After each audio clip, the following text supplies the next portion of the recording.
5:20. தப்பி போன மார்க்கத்தினின்று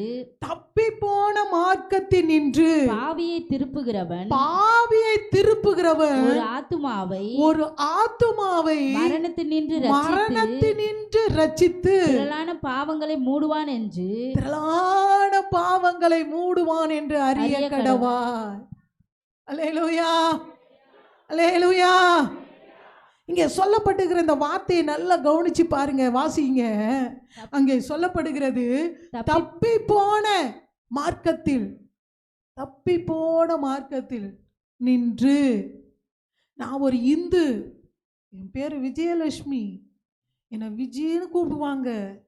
நான் பயங்கரமான ஒரு வைராக்கியமாக இந்து மதத்தில் வைராக்கியமாக இருந்தேன். அந்த மார்க்கத்தில் எனக்கு அசைக்க முடியாத ஒரு நம்பிக்கை. எங்கள் கடவுள்கள் நிறைய பேர் இருக்கிறாங்க.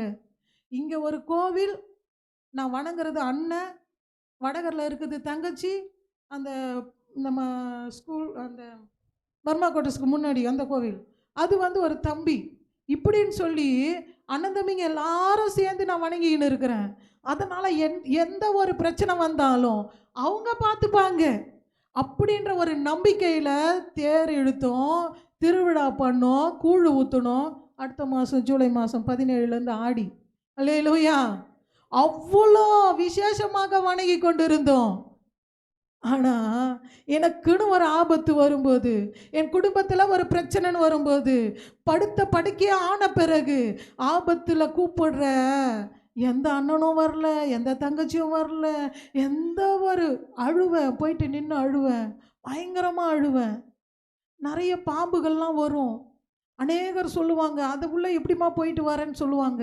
பயத்தோடு தான் போவேன்.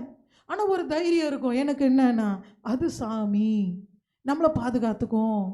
பாம்பு இருக்க தான் செய்யும். விதவிதமான பாம்புகள்லாம் பார்த்துருக்குறேன், கலர் கலராக எல்லாத்தையும் பார்த்து, எல்லா விதமான பாம்புகளும். ஜூவில் கூட அந்த மாதிரி பார்த்துருக்க முடியாது. பலிபீடத்தில் இருந்து சொல்கிறேன், நான் பொய் சொல்லலை. எல்லாவற்றையும் பார்த்துருக்கிறேன்.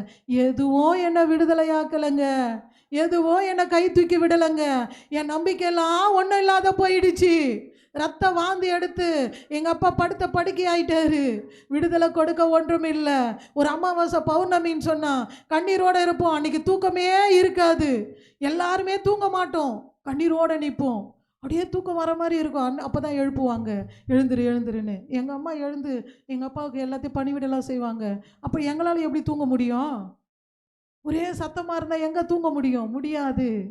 அதிலிருந்து விடுதலையாக்க யார் எங்களை விடுதலையாக்குவாங்கன்னு, எப்போ அதிலிருந்து விடுதலை கிடைக்கும்னு சொல்லி காத்துக்கிட்டு இருந்தோம்.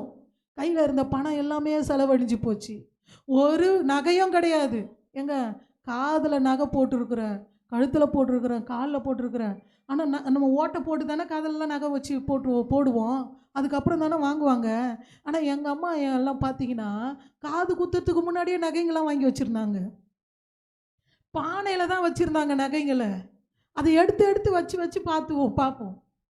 சீக்கிரமாக காது குத்தி கம்மலெல்லாம் போடணும், சீக்கிரம் போடுங்க. இந்த மெதமா நகரில் எங்களுக்கு குலதெய்வம்னு சொல்லி ஒன்று இருந்தது. குலதெய்வம்னு சொல்லி இப்போ அந்த இடம்லாம் பிளாட் போட்டு வச்சுக்கிறாங்க.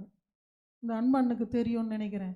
எங்களுக்கு அங்கே காது குத்தி நல்லா மேலே அடித்து அங்கேருந்து நடக்க வச்சு கூட்டிகிட்டு வந்தாங்க. அவ்வளோ பக்திங்க.